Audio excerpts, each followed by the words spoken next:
Okay, I think we should be good to go. Great. Thank you, everybody.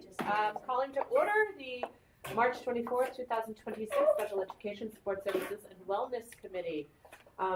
Trustee Wise is not able to join us tonight, so I'll be chairing. We'd like to start a few minutes late. Sorry for that. That's on me. I'd like to start with public comment. Is there anybody that has anything to say? Would like to address the board? Okay, moving right on then. We are continuing our discussion on adaptive physical education and supports.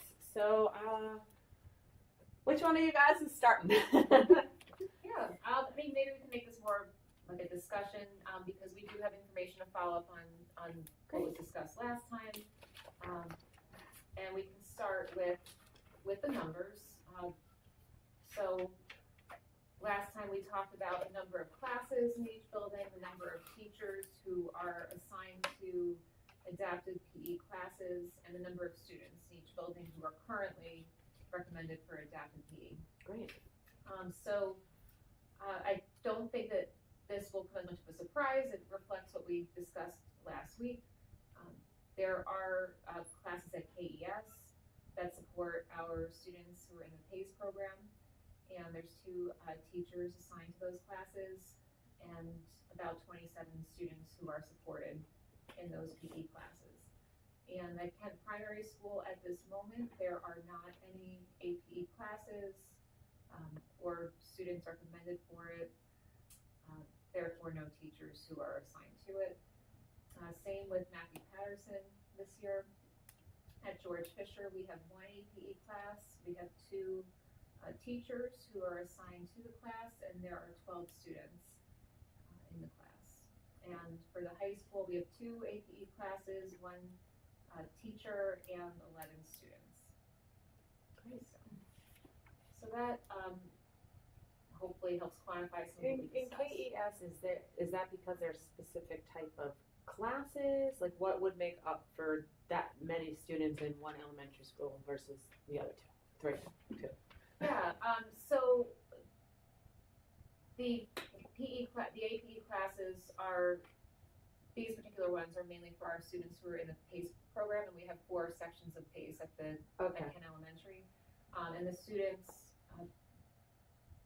most if not all of them, have a combination of PT and or OT and demonstrate a need for that level of support in PE class. So it's kind of gone alongside the PACE program at KE, and that's, I think just because of the needs of the students in the class with respect to those services, that's part of why there's more in that particular building.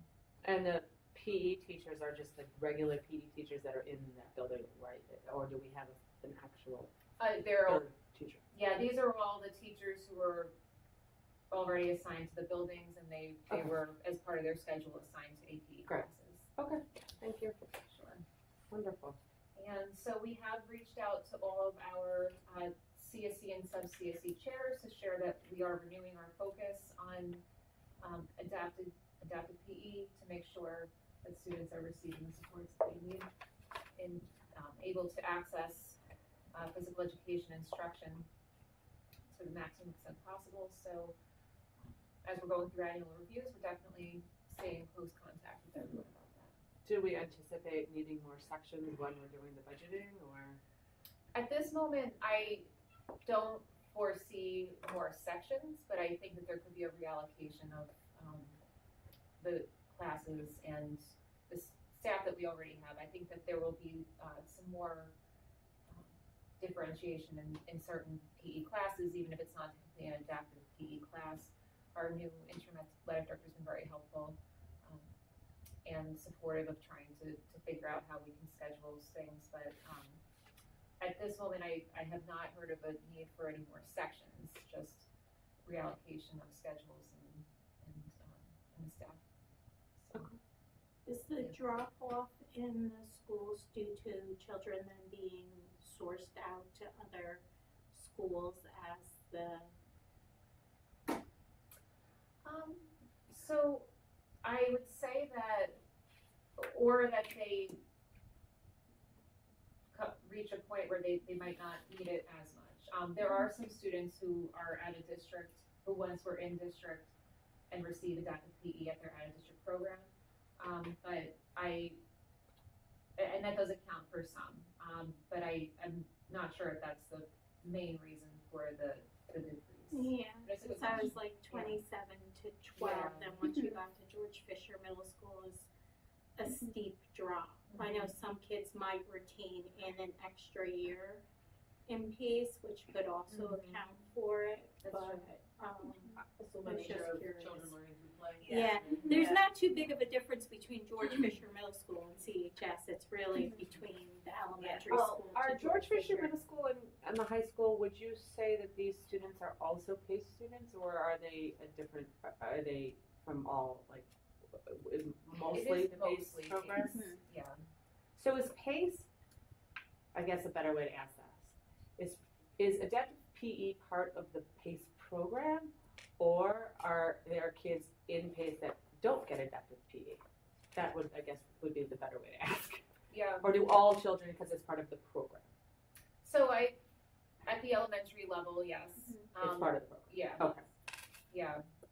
At the middle school, I'm pretty certain there might be some. I mean, I can speak just from like a 4th to 5th grade PACE transition, from either conversations I've already had or meetings that I've held so far. The conversation has been around whether, that student that we're meeting on continues to require any sort of adaptive physical education. And again, from conversations and meetings I've had thus far for some of those transitioning students, some have needed it and some have not needed it. And Okay. the recommendation has been that they could go into a general education phys ed class. But again, keeping in mind certain either accommodations or modifications or different approaches. So I do think that also kind of, Megan, to your point, accounts for that drop off, that after getting it for, almost 5 years, right? They've been with us from kindergarten up to 4th grade. They've gotten and acquired a lot of the skills that they need to then be able to access that larger setting, With general accommodations, education, okay. with some accommodations. Yeah, in that was place. part of our conversation with Jules, because Jules can in all actuality be in a general education gym class.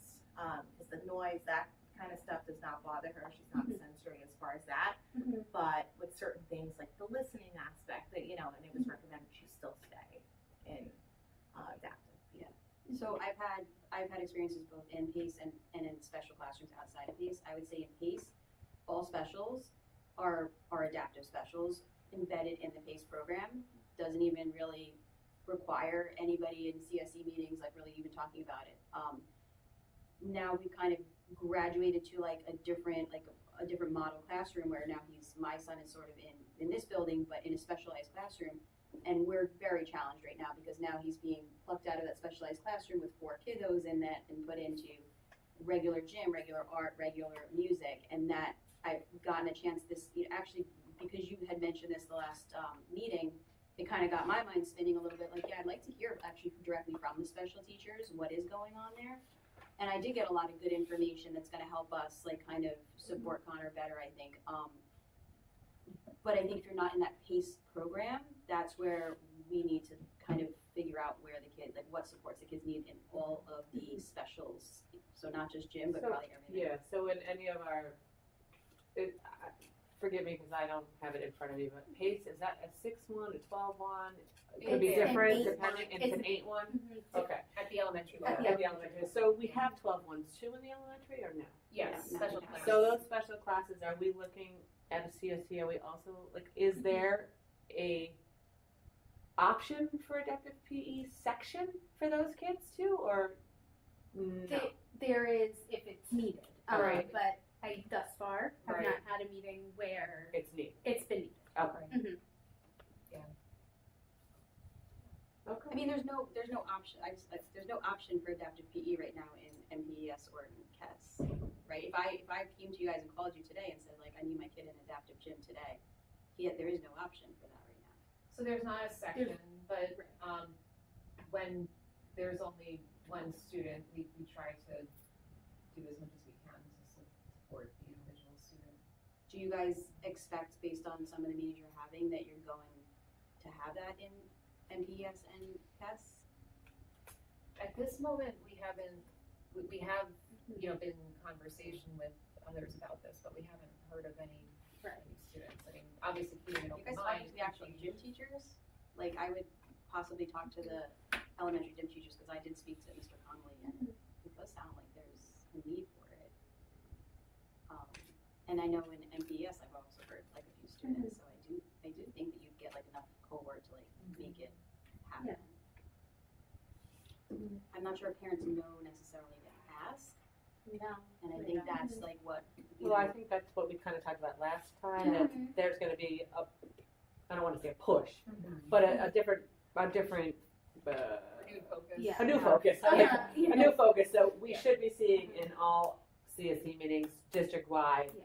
like, just like after a certain age, we focus on transition, we're gonna now focus on adaptive PE. So it will be a conversation for all CSE meetings, so Yes, and hopefully that is something, and maybe we could put something, maybe your department could put something out too, just explaining what adaptive PE is, because I also wanted to ask a question about that, because we used to have adaptive PE in the A school.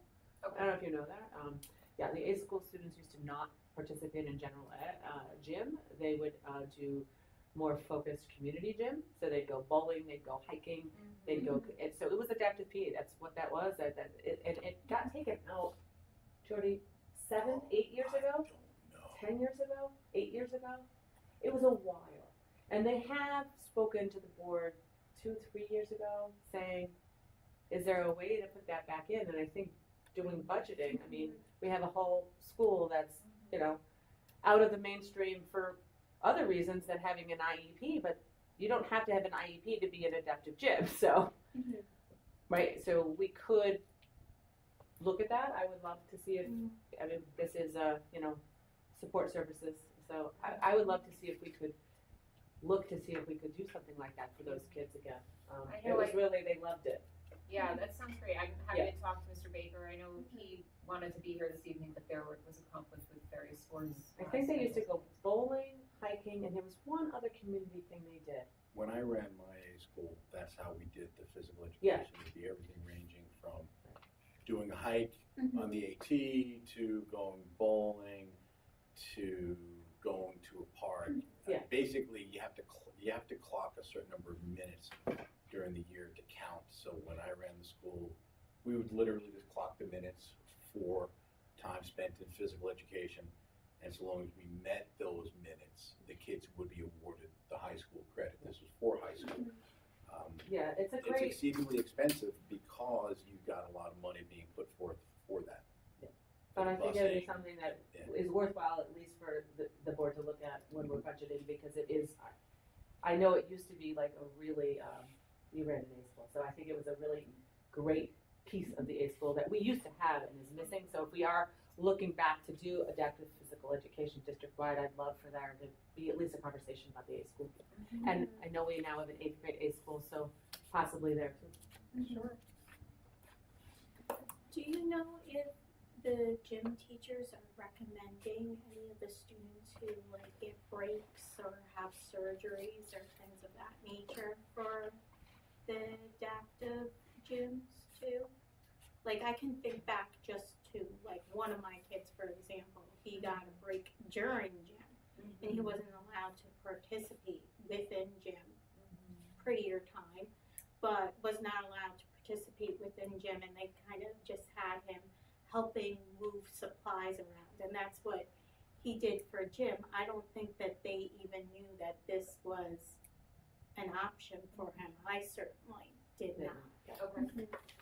Well, sometimes when something is anticipated to be a temporary situation, like a break, we might not look to change the student's schedule to have them go into a different class. So it just depends. But we can make sure that it's known that if it's appropriate for the student to, with whatever their impairment is, to participate in an AP class, that is an option. I mean, I can't speak to other people, but I can speak to his, and his was significant, and his was like it went from like February to throughout the whole end of the year. So like he did not have an actual thing. So again, pre your time, but also something that maybe we can look at a guise of, because you know you can have a break, and then in his case, you know, then realize weeks down the thing you need to have surgery, and now this ends up making something that looked like it was going to be maybe 6 weeks into something that's really 3-4 months. Understood. Yeah, we'll make sure that that's part of the that's known to the PE staff. That's an option. Thank you. And then on the note of specials, we are planning to continue to provide and also going into next year, increase professional development opportunities to support, making the specials as inclusive as possible, even if they're not necessarily a specific class like adaptive PE might be. So that's definitely an area that we're focusing on. Okay.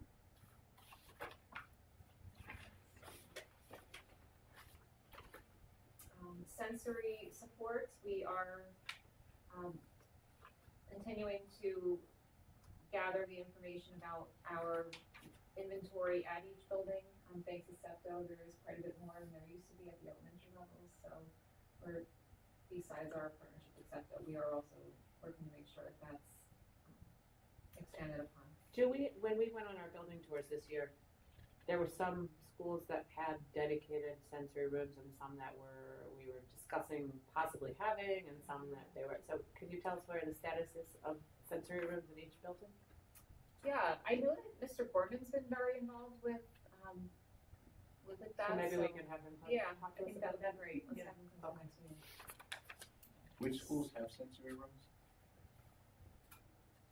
So right now, the OTPT room is used as a sensory outlet space for students at all of the schools, but as far as a specific designated room, I'm not aware of a specific designated room that's separate from So if separate from the OTPT room.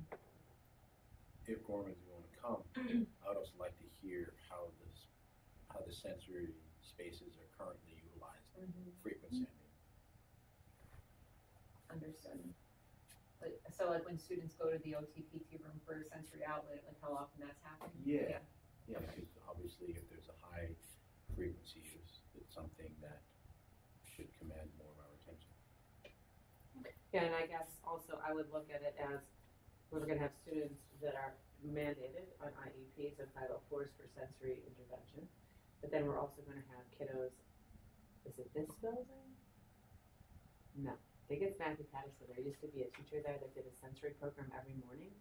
It's still happening? No. Okay. So those were just any kid that wanted to show up. And there was a teacher, we learned about it, I think on one of our board walks, because he was actually in there and he told us all about it. And you're shaking your head, so you might know more than I do. From what I understood, it was kind of a little bit before. Okay. So there was a teacher, right? They dedicated in the mornings, and he'd get there early. And when kids got dropped off, you could go to his room for like a 15-minute, get your wiggles out sensory room. So, it was literally that. And he was just, I don't think he was a teacher. Yeah. I think he was like a janitor maybe, or I do think I had heard something. Yeah, and he dedicated like 30 years to that school for doing that. Amazing, right? But sensory prep time. It was, and then he was so good with that group of kids, and I don't think this was not mandated support. This was just kids, and he developed such wonderful relationships when kids were having difficulties. He'd come take them and do the zoomies down the hallway with them, or he was the guy. He was the sensory guy, even though he wasn't really the sensory guy. Isn't that cool? Some people just I think it was the same guy maybe that used to do the art. I don't know. I could be conflating the here, right? I could be conflating the two. They're such wonderful people that do such wonderful things. That was the janitor here. Okay. Who kids would leave a note on the Yeah, for the art. Okay. He would leave a drawing. He just retired. Yeah. Just retired. This person I think also retired, but somebody, I think it was Matthew Patterson, and it went on for like many years. But that kind of stuff. So I feel like that's all anecdotal. Like we can get a list of how many kids have a sensory diet on their IEP. That's one thing. Some But of them have like long bus rides. Right, By but the a time lot they of get here, it's kids- like, just are having a bad day and go run down the hall to jump on the ball for 3 minutes, or if we have a sensory room, take a swing, or like have a little deep pressure and go back. So, yeah. Yeah, through the MTSS process, I think that's something that the building Are looking at. support Yeah, for wonderful. students who don't have IEPs. DFMS has a room that is basically just thrown together that has a table and chairs for kids who need it for lunch. And then it also has a treadmill and something else in there. I forget. But it's like, it's Just a little recently just talked thrown about it. together, whatever. But they said a lot of kids seem to use it. is there staff in there So, though? there I has hope to be that at there's a least treadmill. There's always at least Sounds like one a very staff bad in Yeah, there. insurance that's issue. the thing, is making sure they're Yeah, staffed to So supervise. there's somebody who always students. takes the kids in for lunch for that, and then they just use the equipment in there, and it seems to be working. Kids who just can't be at lunch too. Yeah. It's too much, too loud, too everything. In my Lunches. experience too, a lot of the teachers at George Fisher Middle School that run the resource rooms allow the kids to have like sensory and activity breaks, and they will tell kids like if they're having a hard time that they can come back into the resource room and use them, but that also requires parents to go to the parent-teacher nights where you go throughout and you can find out that that's something Available. that your kid could have available to them. I don't know if it's just something that George Fisher tends to utilize more than like Carmel High School, because I haven't heard that at the high school level, but Brian tends to be very good with stuff. So I think if he knew that that was something that was working there, he would. Do we have like a continue that sensory there. bucket, for lack of a better word, like in each classroom where there's like a cushion and fidget toys and stretches and We have carts. So Yeah. like I supply this cart here. Yeah. but there's just one cart for the entire school. Yeah. Yeah, but this building, I mean, yes, but there's lots of stuff on the There's cart. lots of Happy to show it to you. I'd because love I to know see this it. one Is it really here? well. Can we Yeah. take a field trip? Let's Yeah, go. I'll show it to you. Since we're talking I'm about like sensory. a sensory bin guru. We'll be back in a second. We're taking a field trip. And like I change it out every That's CTO. really Yeah, sweet. so we do it for all the elementaries. It's right over here in there.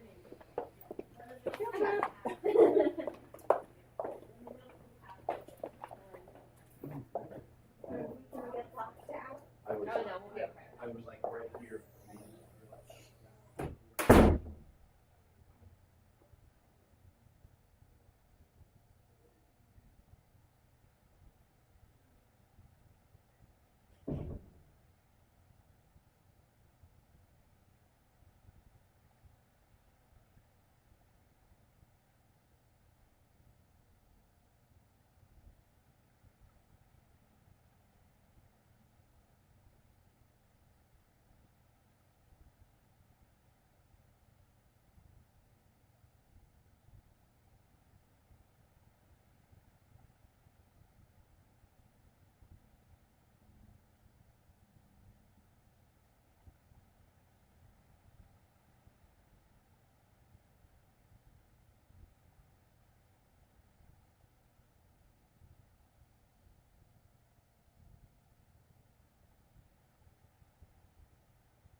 We're making a little progress. Thanks for showing us that. Yeah, it's been on my fun.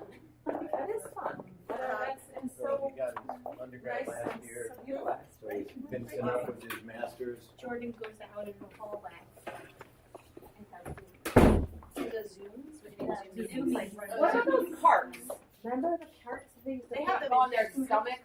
go down the Oh, yeah, hall. the little bit, like, Yeah. fingers and I things. remember those when my kids were little. They used to love Yeah, we those. had those, right? Yeah, Yeah. gym, like all the gym classes. Yeah. And OTs and PTs. OTs and PTs use them. Yeah. Do we have desks like the bouncing chairs and any of that stuff here, or it's There's only definitely if there's an individual student that requires? I've seen some classrooms that do have multiple like wobble. Yeah. kind of like Yeah, wobble I mean, like, this is one of them. Yeah. even, like, Oh right yeah, here. there they are. Like, so, yeah, there's like a couple of these. And those are Standing spread out desks. throughout the Mhm. classes, the Oh, bands that's across the chairs, Yeah. the Yeah. wedges on the seats. Yeah, I think in Kessler's, even in some of the general ed classrooms, there's like a calming corner. Yeah, Yeah, yeah. when I see it, I just look there, but that's in the, Nice. some of the general ed classes. Yeah. So different than when I was in school. Yeah. Just told to sit in my seat and go. Yeah. So yeah, it's a continued work in progress, and we're definitely eager to support the effort to make sure outlets are available for all students, classified and those who are not as well. So with the sensory part, there's one part. That's not supplied by the district, right? It was a donation. It was mostly donated items, yeah. So I stuff think that's something we need to look at in the But budget. that's the kind of thing, even with, those are so inexpensive. A brand new Rockstar cart is a couple $100. Right. To outfit that brand new Rockstar cart is $100, maybe $200, We should be looking at that. which is not something we even need to look at. It's just something that we need to make administration in any building aware, hey, if you see a need for this, let's just do that. It's so little money with such a big Big benefit, dollar for yeah. dollar payback. Absolutely.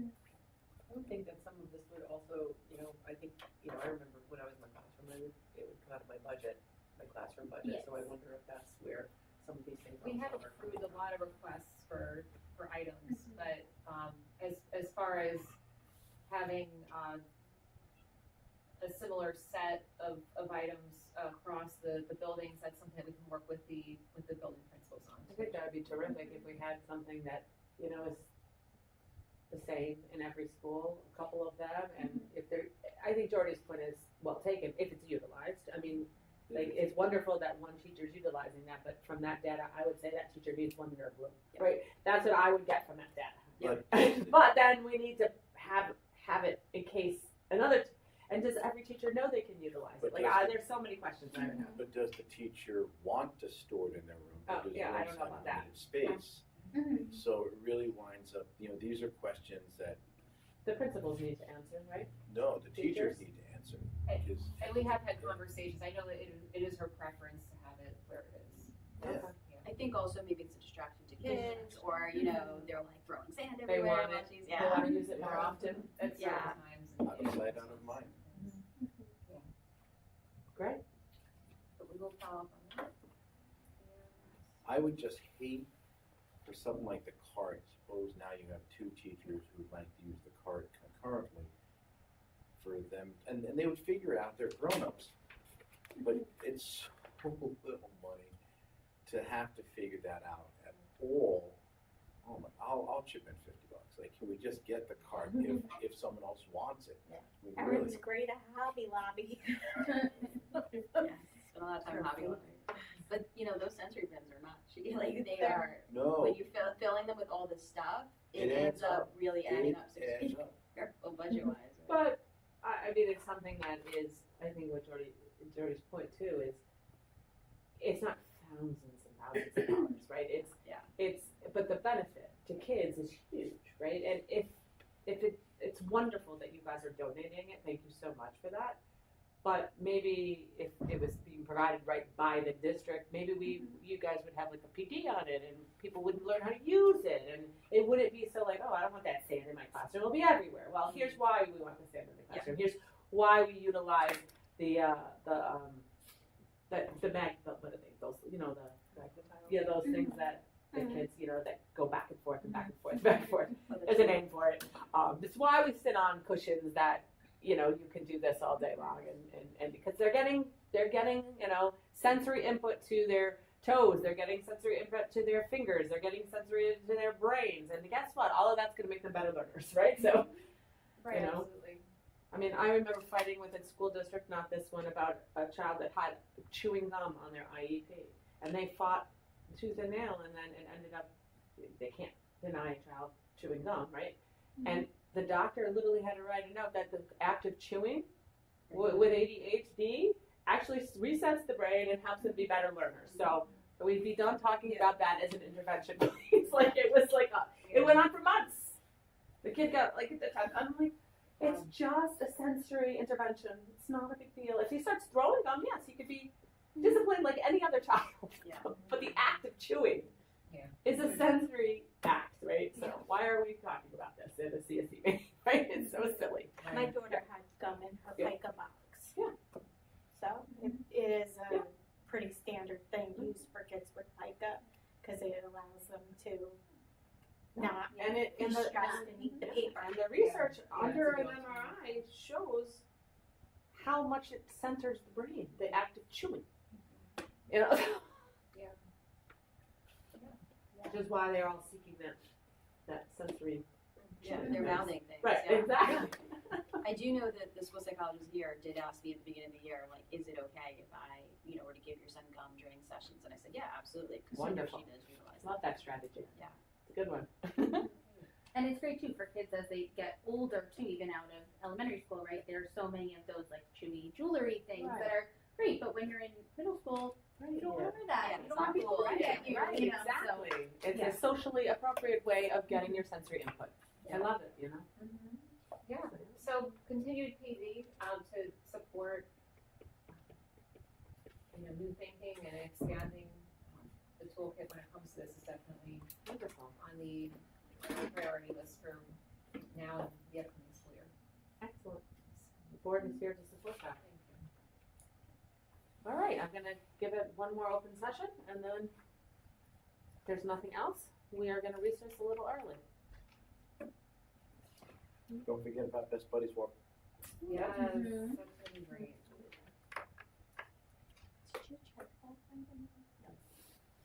I'm not sure if there are upcoming agenda topics that we want to try to cover here. I'm or gonna else- ask for, I'll ask Trustee Wise to get Okay. in touch with you, because I think he has a few things that Okay. he wants Okay. to end the Sounds good. year, and I don't wanna put them on his agenda, Yeah, so I'll of ask him to course. reach out. That sounds good. All right, well, thank you, I'm gonna adjourn.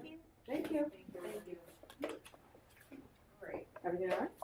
All right. Thanks, guys. Thank you. Thank you.